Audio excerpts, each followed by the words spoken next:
Stasi Magori akiwa na wasili. Mungu. Tuambie imekuwa mechi aina gani? Ilikuwa ngumu lakini tulishinda. Morali ya wachezaji kwanza ilikuwaje? Ilikuwa nzuri. Maandalizi kuelekea mchezo wa pili. Tunapambana sababu hatujafuzu bado.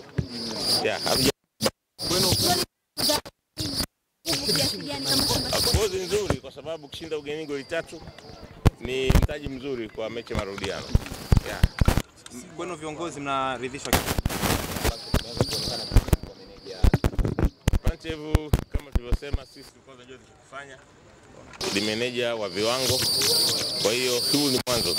Amekaa na timu wiki 2 na pengine wachezaji wengine kwa timu ya taifa hajakaa nao kabisa. Wana Simba watarajia nini? Makubwa.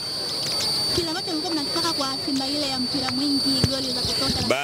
Bado hiyo mliona ni asilimia 30-40.